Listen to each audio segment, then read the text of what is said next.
chahuté, il y a beaucoup d'incertitudes. Quelle vision on peut leur donner? Déjà, leur dire que on est plus proche de la fin que du début, de toute cette pandémie, ces difficultés, et ensuite on n'en sortira que plus fort. Mais par contre, il ne faut pas lâcher. J'ai fait beaucoup de sport dans ma vie et j'avais une particularité, c'est que j'étais pas le plus doué, mais je lâchais jamais rien et j'attends un peu ça des équipes et je pense que c'est grâce à tout ça qu'on s'en sortira. La vision elle est très simple.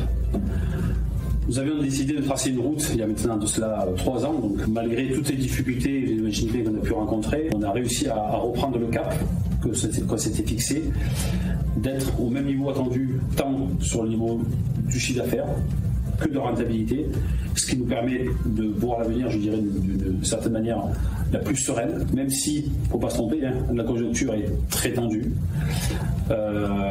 L'ensemble des crises que l'on traverse nous ont fortement bousculés, mais je pense qu'on est sorti grandi et on sait où on va. Quelle vision vous leur donnez aujourd'hui pour cette nouvelle année? Pour cette nouvelle année et les années suivantes, bien sûr, c'est d'abord, je voudrais revenir sur le succès de notre croissance. Donc on a de la croissance naturelle chez les clients.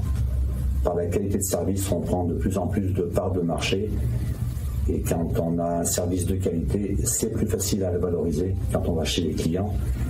Mais également la croissance, notamment dans les reprises d'entreprises, pour trouver de la synergie, trouver des compétences pour un meilleur maillage du territoire. Donc géographiquement, on a une croissance qui est réussie. Une croissance également pour avoir une meilleure vision d'un groupe que je souhaite, d'un groupe de rentrer dans le top 20 français. Le fait de rentrer dans les 20 transporteurs français nous ouvre beaucoup de portes sur des appels d'offres. On est connu, on est reconnu et ça nous permet de rentrer un petit peu dans la cour des grands. Et quand on est dans cette cour-là, comme je disais tout à l'heure, on rejoint la confiance des banquiers, la confiance des clients. Aujourd'hui, donc, la vision du groupe, c'est rentrer dans le top 20, comme je viens de vous le dire, mais surtout rester un groupe à taille humaine.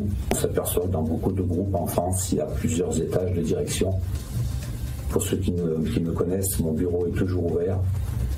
Après, il y a des responsables d'agence et ensuite l'exploitation et chauffeurs. Un groupe à taille humaine pour continuer à travailler dans la sérénité.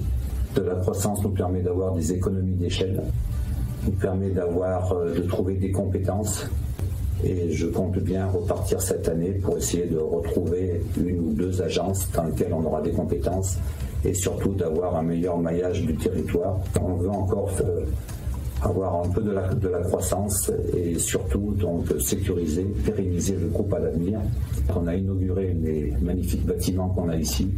J'avais dit, parce qu'il y avait pas mal de lobbying sur le fait que Berre était à vendre ou pas, j'avais dit Berre n'est pas à vendre. Je vous confirme que Berre ne sera pas vendu et restera aux mains donc des cadres, de certains cadres que je vais essayer d'accompagner pendant pas mal d'années.